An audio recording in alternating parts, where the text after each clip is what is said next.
Ça va ma chérie Cucu? C'est moi que vous parlez. C'est pas la nouvelle voiture chinoise, je crois, qui va sortir bientôt, qui s'appelle Chérie Cucu. Quoique, Laurent Gérard s'y intéressait très de près ce matin. Oui, et vous prononcez QQ.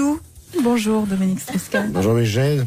Alors, qu'est-ce qui vous réjouit à ce point, Dominique Strauss-Kahn? Je viens d'apprendre qu'une voiture chinoise, produite par le grand fabricant chinois Chery Automobile, pourra bientôt être vendue en France. Oui. Il s'agit de la Chérie Cucu. C'est son nom. C'est authentique. Oui, alors en tant qu'économiste, bien sûr, pensez-vous que si cette voiture chinoise arrive sur le marché français, elle risque de le déstabiliser?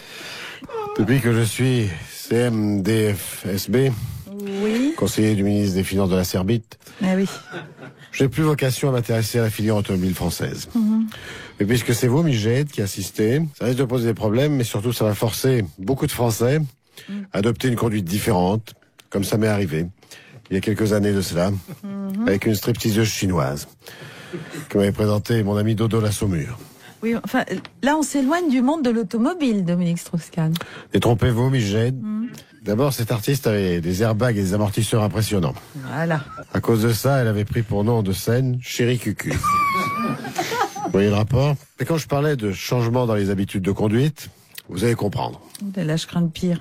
Chérie Cucu était tellement étroite que pour monter dedans, il fallait systématiquement se glisser par le haillon arrière. Mais il n'y avait pas que ça. Oui. Quant à sa boîte à glands, et je vous parle même pas du pot d'échappement. Oui, merci. Merci, Dominique Strauss-Kahn. Colchique dans les prés, fleurissent, fleurit. Voilà. Colchique dans les prés, c'est la fin de l'été. La feuille d'automne emportée par le vent, onde monotone tombe en tourbillonnant. Dites donc, vous me semblez bien mélancolique, Valéry Giscard d'Estaing. Qu'est-ce qui se passe? Chaque année, quand arrive l'automne, Oui. quand les arbres commencent à se dégarnir pour finir aussi dépouillés que mon crâne en peau de fesse, Oui. je dois bien dire que mon cœur se serre. Eh oui. Bientôt 25 automnes auront passé depuis que j'ai dû quitter l'Élysée à pied sous les lazis, les colibets et les crachats. Oh, dites donc, vous n'avez pas le moral aujourd'hui, Monsieur le Président. C'est vrai. Ah ouais.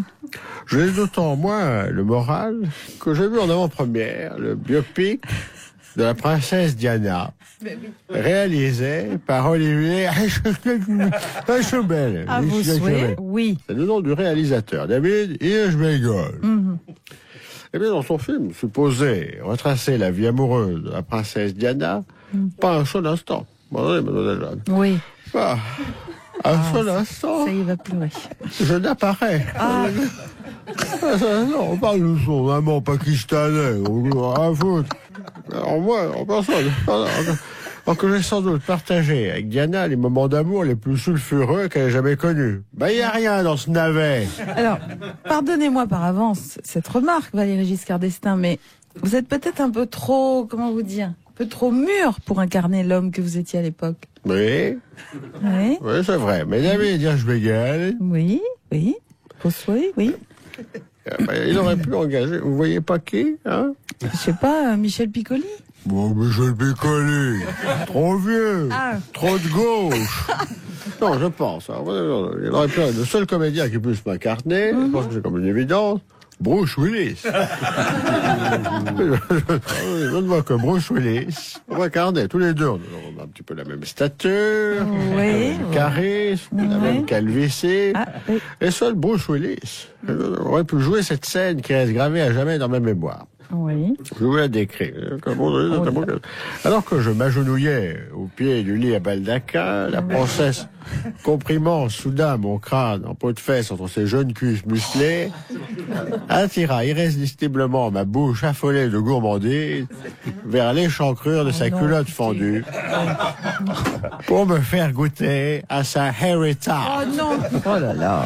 Alors, on aurait pu appeler le film Diana Hard. Oui, bon, écoutez, Diana Hard, il faut se remettre là, Monsieur le Président. Ah bon, avec Diana? Alors, cinéma toujours, pour incarner Freddie Mercury dans un biopic sur le chanteur de Queen, Hollywood cherche toujours un acteur. Daniel Radcliffe, l'interprète d'Harry Potter, serait pressenti, mais rien n'est encore décidé. Tiens, Patrick Bruel, je crois savoir que le rôle vous intéresse. Putain, mais carrément, tu t'imagines, toi, l'autre sorcier avec son balai de chiottes entre les jambes et sa cicatrice de Flash Gordon sur le front en train de chanter. Sincèrement, Nick, on n'y croit pas une seconde. Il a pas du tout la tronche à porter des moules bites en sky et des Marcel satinés, enfin. Alors que vous, oui. Mais Ouais. c'est quand tu veux, je me laisse pousser une moustache de routier, un râtelier avec les dents qui courent après le beefsteak, je bouffe des anabolisants pendant un mois, je me trémousse sur Radio Gaga et Freddie Mercury, c'est moi tout chier. Je suis un showman et je suis acteur depuis 30 ans, putain, prof, les diplômés du dernier rang et plus récemment à la télé, fais pas ci, fais pas ça. À Hollywood, je peux vachement les impressionner. Putain, Jade, Oui. le biopic. Le biopic de Lady Di, tiens, puisqu'on a parlé, regarde avec Naomi Watts. Il est raté. Ils auraient dû me prendre moi. Pour jouer Dodi Al-Fayed? Mais non, pour jouer Diana.